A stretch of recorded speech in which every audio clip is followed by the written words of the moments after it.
안녕하세요. 김현태 세무사입니다. 오늘은 좀 색다르게 제가 항상 제 책상에서 찍었는데요. 다른 쪽으로 한번 와봤어요. 예. 배우자 상속공제에 대해서 이야기를 할 건데요. 내용이 많습니다. 내용이 많은 만큼 바로 시작하겠습니다. 여러 상속공제 중에서 가장 공제가 큰 게 바로 배우자 상속공제입니다. 배우자는 그 재산을 같이 읽어왔잖아요. 재산 형성한 과정에서 기여한 바가 크기 때문에 그만큼 많이 공제를 해주는 겁니다. 특히 상속 재산이 20억이 넘는 경우에는 배우자 상속 공제를 받느냐 안 받느냐에 따라서 금액 차이가 굉장히 커집니다. 예를 들어 볼게요. 부친의 상속 재산이 30억이고 상속인으로 배우자와 자녀 둘이 있다고 가정해 보겠습니다. 먼저 배우자에게 한 푼도 상속하지 않는다고 가정해 보겠습니다. 그렇게 되면 일괄 공제 5억 원과 배우자 공제 5억 원 합쳐서 10억 정도가 공제가 될 것이고요. 계산을 해보면 과표가 20억이니까 상속세가 약 6.6억 정도 나올 것입니다.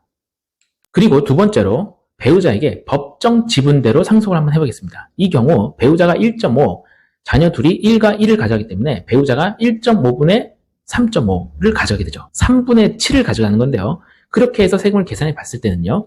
배우자 공제가 약 12억 8천만 원 정도 들어가게 되고요. 상속세는 대략 3.3억 정도 나옵니다. 무려 3억 1천만 원이 줄어드는 겁니다. 3억. 대략 계산한 거 한 3억이라고 할게요. 3억의 차이가 나는 거예요. 그러니까 배우자한테 상속을 해주는 게 법정 지분대로 상속을 해주는 게 가장 많이 공제가 되는 겁니다.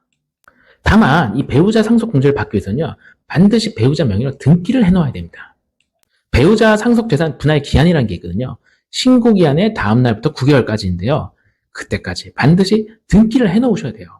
또 많이들 물어보시는 게 그러면은 배우자 상속 공제를 배우자한테 한 푼도 주지 않았는데도 받을 수 있냐? 바로 자녀들한테 막바로 모든 자녀들한테만 상속세를 물려준 경우가 있잖아요. 네, 그 경우에도 무조건 5억 원은 공제를 해드립니다. 그러면 또 두 번째로 많이 물어보시는 게 배우자 공제가 30억까지 된다고 하는데 어떻게 하면 30억까지 받을 수 있느냐? 이 30억까지 받을 수 있다는 얘기는요. 배우자의 법정 지분이 30억까지 된다고 했을 때 30억까지 된다는 겁니다. 이게 좀 말이 애매한데요. 배우자가 받은 재산이 법정 지분을 한도로 했을 때 15억이다. 그러면 15억까지 공제가 되고요. 배우자가 받은 재산이 법정 지분 한도로 했을 때 12억이다 하면 12억까지 되는 거예요. 잘 이해가 안 가시죠? 예를 한번 들어볼게요. 만약에 돌아가신 망인이 25억짜리 아파트를 하나 남겼어요. 남은 가족은 배우자와 자녀, 이렇게 해서 배우자 1명, 자녀 1명이 남았어요. 이 경우에 배우자가 1.5, 자녀가 1, 그러니까 배우자가 60%, 자녀가 40%를 가져야 됩니다. 그러면 25억 아파트 곱하기 60% 하면 15억이죠.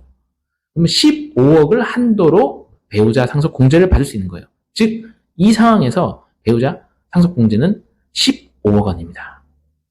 이해가 좀 되셨나요? 그러면은 30억 끝까지 받으려면 얼마야 되냐? 역산을 해보면 되죠. 방금 사례에서 배우자 지분이 법정 지분이 60%라고 했잖아요. 그러면은 뒤집어 생각해보면 50억입니다. 50억 되면 물려준 재산이 50억 되면 30억 공제를 할 수 있는 거죠. 이렇게 배우자 공제가 굉장히 액수가 큰 만큼 꼭 잘 활용하셔서 절세하셨으면 좋겠습니다. 그러나 제가 저번 영상에서도 말했지만 결국에는 이런 공제 제도를 활용하는 것은 한계가 있다. 미리미리 준비하는 것이 가장 좋다. 그리고 여러 가지 중에서 가장 효과적인 것은 사전 증여라는 것을 말씀드리면서 오늘 영상을 마치려고 합니다. 지금 금요일인데요. 모두가 다 퇴근하고 저 혼자 남아서 이걸 찍고 있습니다. 주말 잘 보내시고요. 건강하십시오. 감사합니다.